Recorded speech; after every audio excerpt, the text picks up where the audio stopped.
If you tell a lead engineer that you need their formal approval on a project, you'll probably end up waiting like 3 weeks. Oh, at least, yeah. Right. But if you just ask to, run it by them, you're probably getting an answer in 10 minutes.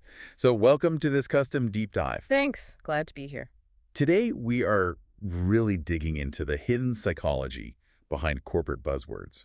And we're using this pretty fascinating technical presentation deck for you all today. It's titled TD0060 Technical Discussions. Yeah, that's the one. And the mission here is to extract 5 critical business English terms that essentially act as a cheat code, to sound like a seasoned pro in front of foreign clients. And what I really love about the source material is how it anchors the terms. It uses this master's understanding method. Right, the physical action thing. Exactly. It completely bypasses those dry dictionary definitions and links every single word to a visceral physical action. I mean, it turns abstract jargon into tools you can actually picture in your head. So let's look at how a project actually starts. You don't just, hire people anymore. You onboard them. Right. And the deck uses the physical action of literally bringing someone onto a ship. Which is such a great image because it goes way deeper than just making someone watch an orientation video. The nautical imagery implies, well, survival. Yeah, you don't want them sinking the ship. Exactly. If the new hires don't fundamentally get how the ship operates, the whole venture is at risk. Like, the source actually highlights this with an example of onboarding 2 new R&D interns right before the Munich exhibition. Oh, wow. Yeah, that's high pressure. It is. It's about making absolutely sure they are fully integrated, completely seaworthy before that pressure hits. And so once your crew is fully integrated, the natural next step is to increase your speed, which is where the deck introduces the phrase ramp up. Starting on a slope. Right, starting on a slope to build momentum.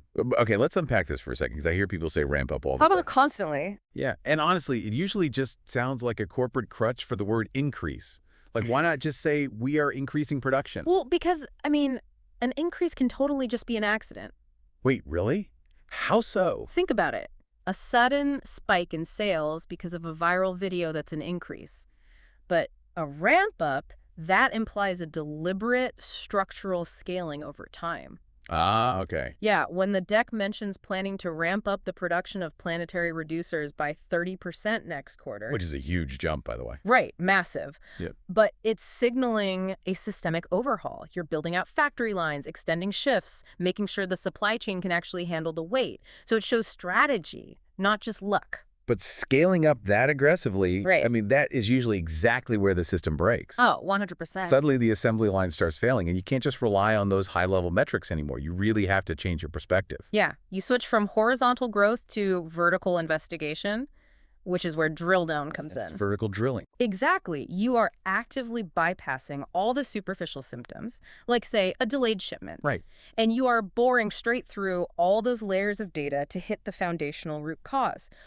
The deck gives this really great scenario. It says, the summary is clear, but let's drill down into the specific causes of the vibration issues. You're just cutting right through the noise. Exactly. And once you finally hit that root cause, the market obviously isn't going to wait around for a slow fix. You have to force the solution through the system. Right, which the deck calls a fast track, putting it right in the express lane. Yeah, and it's not just telling people to, work faster. No, not at all. Fast tracking requires a literal reallocation of company resources. Like moving money around. Money, people, everything. You are pulling budget from other areas to give this one initiative absolute top priority.